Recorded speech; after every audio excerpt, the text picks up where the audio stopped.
Talking of density development, yesterday evening Basil Zemplis posted on Facebook criticising the Planning Commission for looking like they're going to approve some high density 20-storey buildings in Floria. Well, what's your reaction to that? Basil Zemplis has now reached a new low.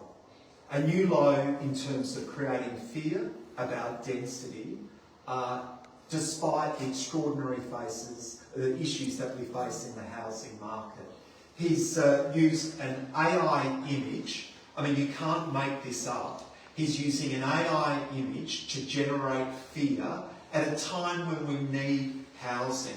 But also what's clear is he doesn't understand the planning system. The planning system is considered, there is a thorough process, and he's really, I think it's very disappointing. I also note that he liked a comment that suggested that the planning system is corrupt. So unlike the New South Wales Liberals that are backing in planning changes and reform, we have a Liberal leader that is spreading fear, mistrust, but actually endorsing attacks that suggest the planning system is corrupt. It is a new low for him, and I find it astonishing, given the housing pressures that we face, given that we hear from the building sector that we need to cut red tape, enable homes. Basil Zemplis is demonstrating again, he doesn't get into the detail, he doesn't understand the planning system, and he's really just going for fear.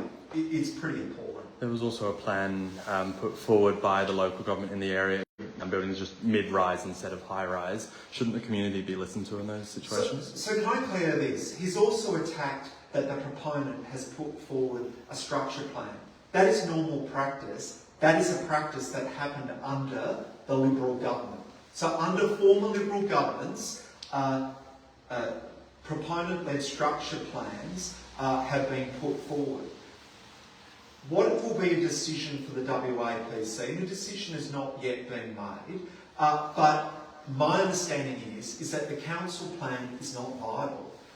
It says you demolish the full shopping centre before, and then you can deliver certain outcomes. So everyone will tell you that in the current market, you have to consider viability of projects and viability of plans. So you can imagine or suggest whatever you want on a site, but if it's not economically viable or doable, then it means nothing.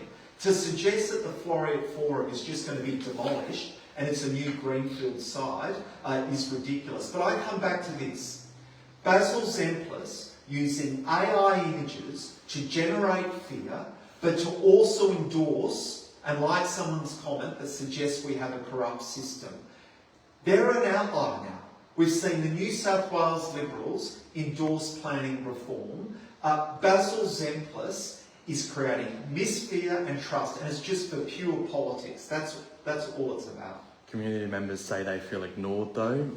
Does the process need to change to mean they have some say in what goes on? Can I say this respectfully? We've enhanced community consultation from what the previous Liberal government has done. We mandated new consultation requirements. I mean, ultimately, the WA Planning Commission is an independent authority that will consider the advice. What doesn't help it is when you have the leader of the Liberals creating this, spreading fear, using AI imagery, and he clearly, this is a failure of Basil Zemplis. We see it again and again. He doesn't understand the planning system.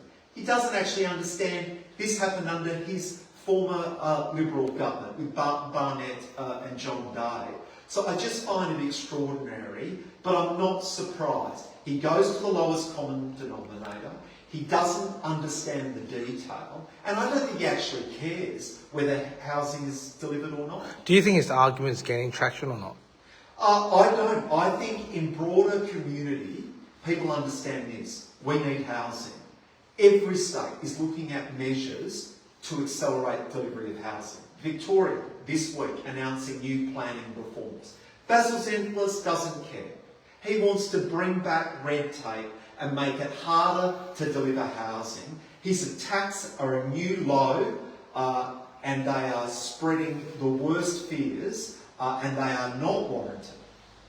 Is it a case of NIMBYism, do you think, in the Florrick case? Oh, I think there is an element. I think that I always understand that change can create fear, and also people have apprehension. So I do not am dismissive of people having concerns about changes in their community, and I believe they should be consulted. But what is very clear is that Basil Zemplis is now very happy to spread fear, to spread distrust, to enable NIMBYism, because he does it for pure politics. Again, it is a new low. It is an absolute new low. And I'd say this to him, put up or shut up. If he's happy to say there's corruption in the planning system, then go to the relevant authorities. Don't spread the fear, which is he's doing right now.